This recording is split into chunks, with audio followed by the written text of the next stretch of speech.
I'm Naomi LaChance with TYT Politics. Today, I want to talk to you about a new story that we have about Trump's arms deal with Saudi Arabia. Now, he promised hundreds of billions of dollars of investments into the United States and jobs. The State Department, Lockheed Martin, and Boeing all also echoed that claim that the arms deal would create American jobs.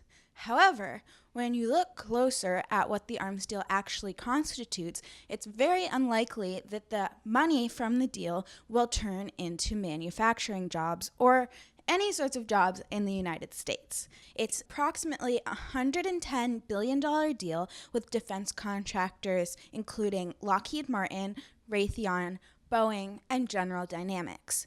Now, a lot of the deal actually involves creating subsidiaries for those defense contractors in Saudi Arabia. So those jobs will not show up in America, but rather in Saudi Arabia. So this is a pretty significant misconception.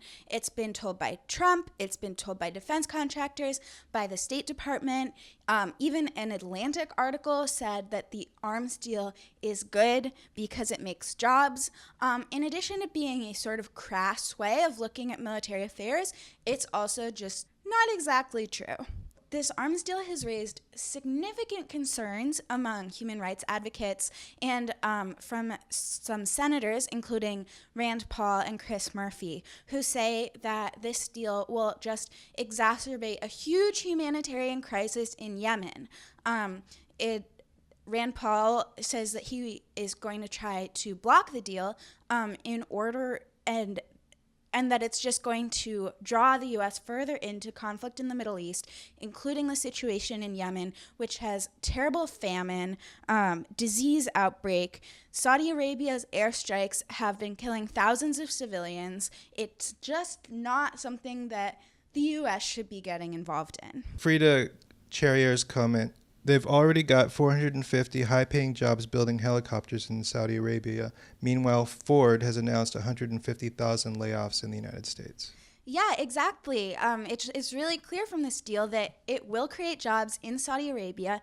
Meanwhile, these blue-collar workers that it's supposed to be benefiting are getting laid off in all kinds of different sectors. Absolutely. And Rhett Elwin is concerned about famine and destruction in Yemen.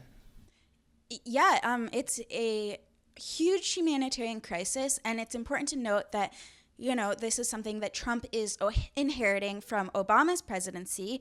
Obama completed billions of dollars in military deals with Saudi Arabia that have fueled Saudi Arabia's leading of a coalition to support the Yemeni president in Yemen's civil war. Okay, Mary Wu says, arm deal for Saudi Arabia and jobs for them only.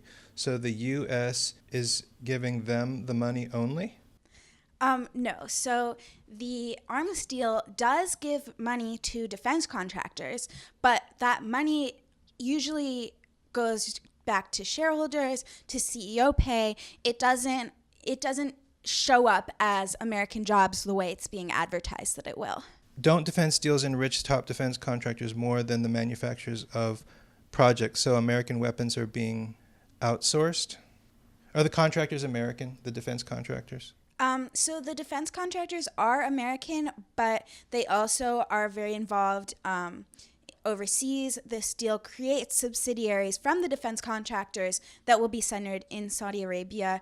So a lot of the manufacturing does happen here, but workers are getting laid off. Adrienne Renard says, yes, girl, can't let Obama off the hook.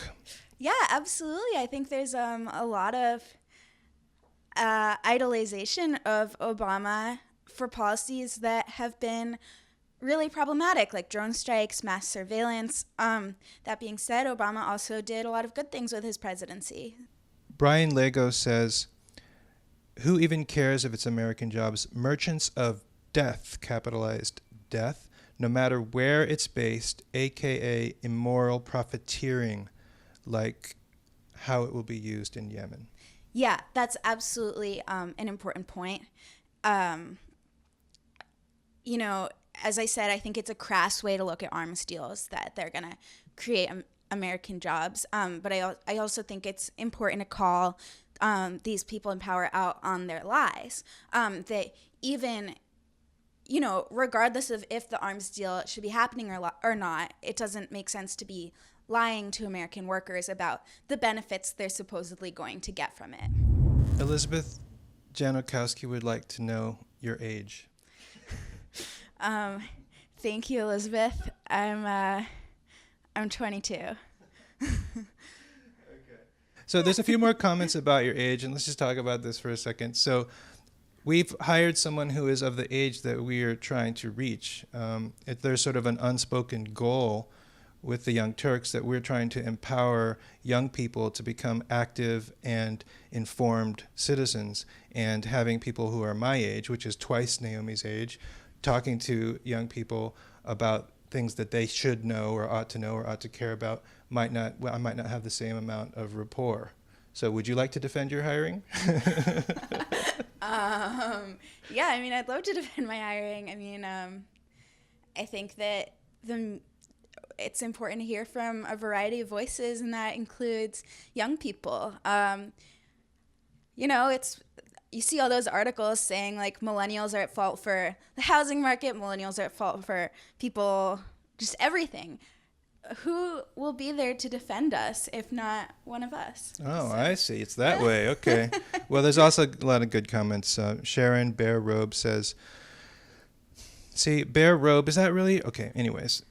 Sharon Bear Robe says, a smart 22. And Jackie Wong Martinson says, 22, you're amazing, heart and rainbow.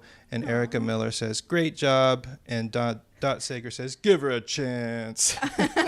Thanks, guys. I appreciate it. Okay, any closing comments about this? You want to say why this is something that you wanted to sound the alarm about?